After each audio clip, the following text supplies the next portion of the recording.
Hi everyone, welcome. Yep, the time has come. Day 100 in the yellow buckets.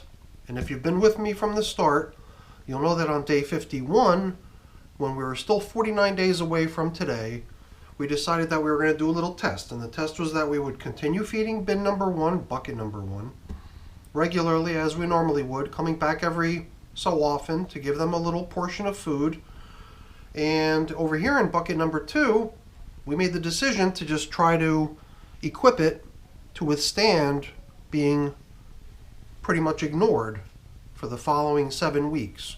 So for the past 7 weeks, during our check-ins, we've kind of just taken a peek in here to see where the level's at, but we've done nothing other than that in terms of disturbing the material, giving them any food. So to prep them for this, we kept loading in a bunch of leaves, a little bit of worm chow, more leaves, more worm chow, up until we reached the rim. And as you can see, the levels come down quite a bit, but I bet they're ready for some food, and I'm very curious to see how the material in here is looking. So let's set their yummy foods aside briefly, and I'll swing around to position the camera so that we can get into feeding bucket number one first, get them out of the way, and then we'll finally get a chance to see how bucket number two is coming along. So let's get to work. During the check-ins here in bin number one, we did attempt on a couple occasions to try to help the system catch up in terms of having an equivalent amount of bedding added to it over time to be equivalent to what bucket number two was set up with 7 weeks ago. And last time we were especially generous, so we did our best to dig as big a hole down the middle as we could and add as many leaves as we could. And it does show, but it does seem like a good bit of those leaves were perhaps a little too dry for worm activity. I guess that was one of my main concerns, by adding a whole bunch of dry leaves, that perhaps it would just sit here idle and that the worms would be unable to really make much use of it. No big deal. There's a lot of nice, damp, cozy material for the worms to explore a little bit down low. A little bit down lower than where they've been in the past. I believe during the last check-in we did see quite a bit of worm activity, even infiltrating a lot of the leafy matter that had been added prior, but we certainly didn't add as much as we did last time. So at this point, all I'm really kind of doing is helping that material blend in a little bit, looking for little pockets of more damp stuff where we might find a worm or two. And I'm even questioning whether we need to add any bedding here today. In fact, I didn't even bring any bedding out to the bench with me. All I've got is their food. Even in bucket number two, I'm almost anticipating that we might even see a good bit of leftover bedding in there that the worms still have to make use of, so it might not be necessary to add anything. I guess as we start to make our way low, perhaps because the material was a bit dry down the center, the stuff out here on the edges is a little bit more damp and a lot more finished looking. A lot more converted material here, mainly castings almost on the edge. Good number of worms throughout the material. And as I stir through and inspect how things look, I'm just blending in a lot of this residual leafy matter that had been put in here last time. I suppose I could have prevented creating a space that the worms are unable to access by first dampening the leaves a little bit better. So I see now that I could have been a little bit more proactive and anticipate the fact that I was going to put a bunch of material in here that would just sit idle for a while. Luckily the worms were able to, cruise around and find themselves comfortable places in the system to hang out, even if the very middle of the bin was a little bit inhospitably dry for them. And, by going through here now and sort of fluffing things up, we've definitely brought the level of the material in the system up considerably. But I still need to add their food, so why don't we get to doing that, because It almost feels like we're prolonging the inevitable. I was just curious to see how that huge amount of leafy matter that we added last time was coming along, and since I did find that a good part of it was a bit dry, it seemed sensible to take a moment or two here to just blend it in with the surrounding materials. And all of this vegetable matter that I bought down here for them has been frozen, and I assume that a good bit of it will emit moisture from itself as it thaws. There's a little bit of melon. I see some carrot peels. Good variety of stuff. I think perhaps some cauliflower bits.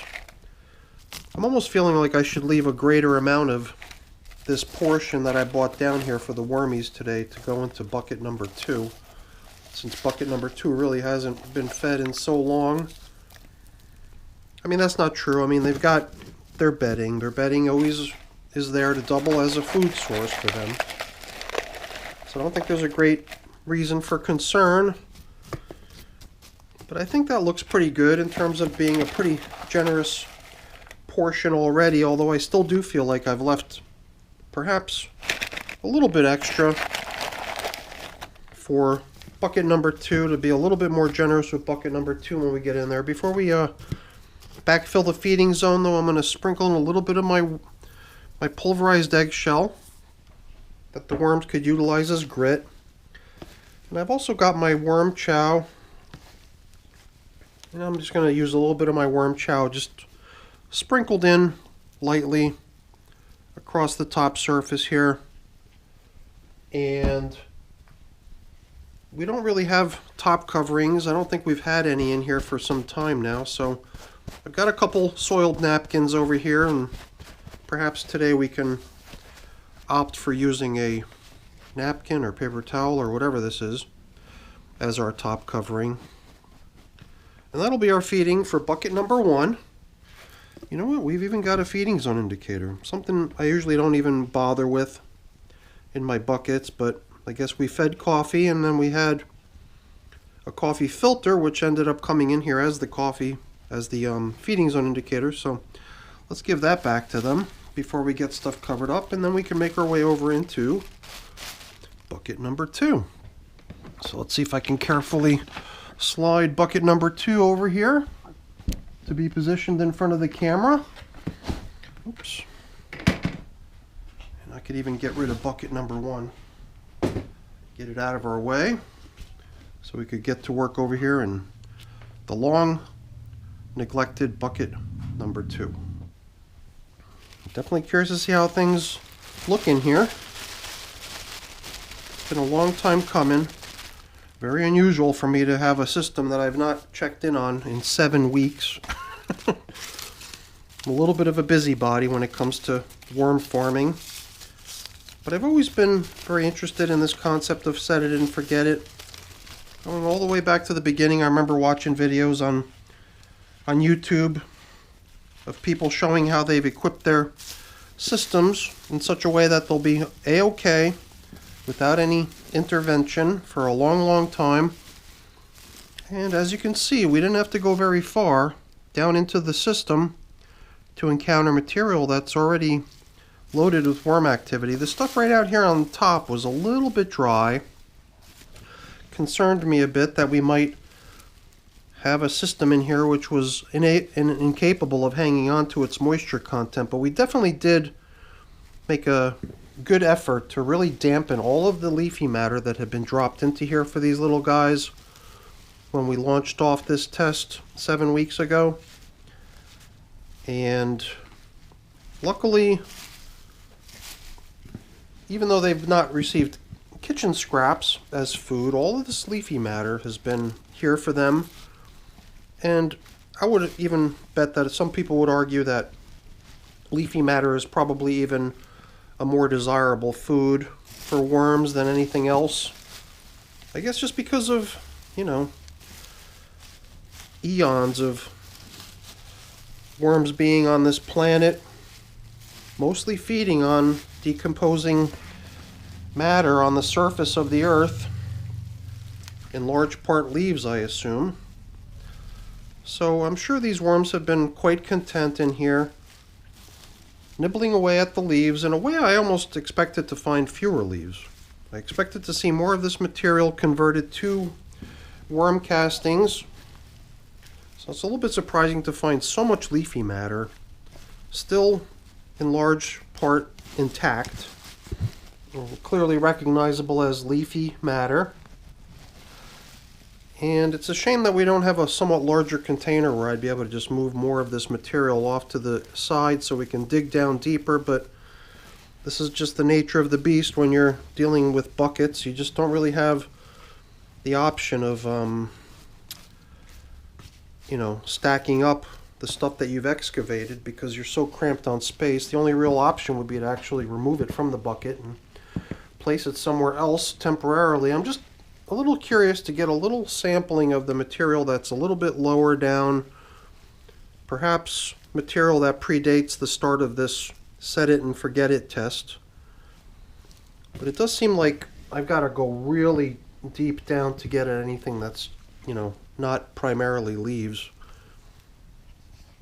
And it makes me wonder where all the worms are. I think that they're probably just scattered throughout because there's been no focus of food, not like what we just did over in bucket number 1 where the food went down the middle, meaning that's where the interesting stuff is, and as a result of that, that's where the worms are all hanging out, coming to take part in the delicious meal.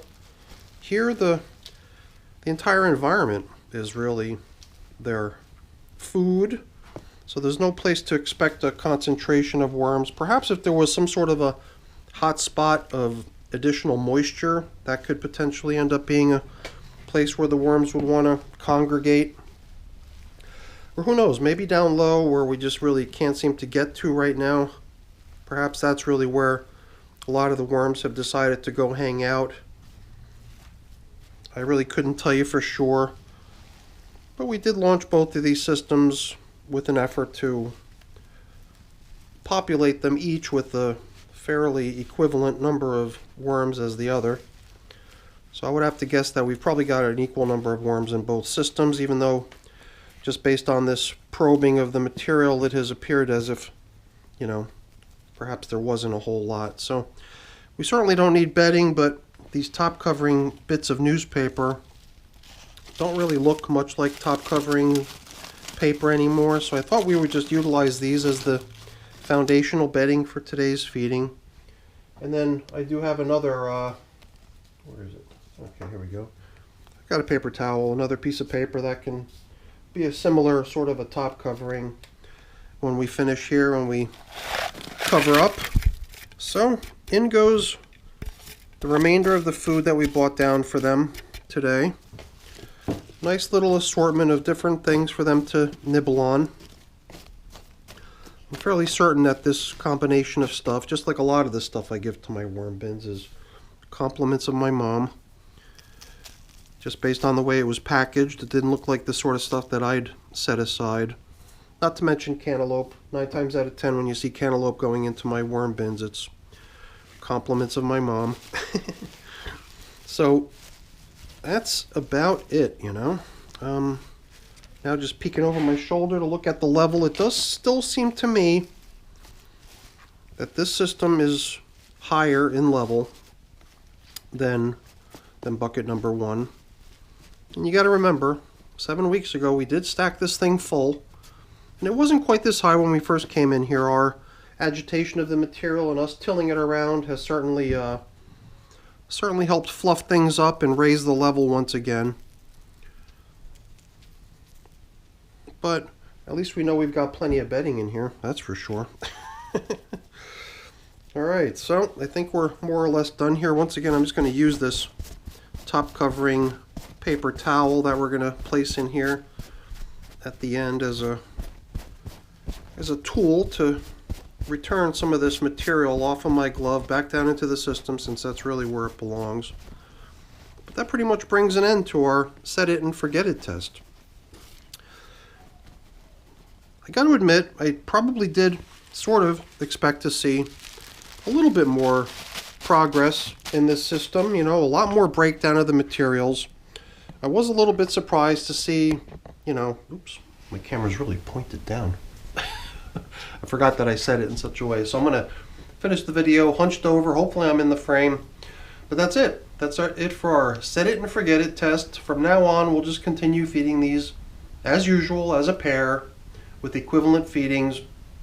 Maybe from time to time, we'll go over to bucket number 1, try to boost up the bedding a little bit just to see if we can bring the level back to even, because perhaps bucket number 1 got a little bit shortchanged on bedding compared to what bucket number 2 got 7 weeks ago. It still does seem to me like we never fully caught up, but that's okay. We don't have to be so scientific and so precise.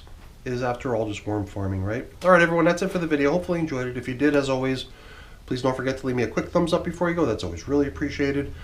And if you haven't done so already, please also consider subscribing to the channel. That's very much appreciated as well. All right, everyone, have a great day. Thanks for watching. Bye now.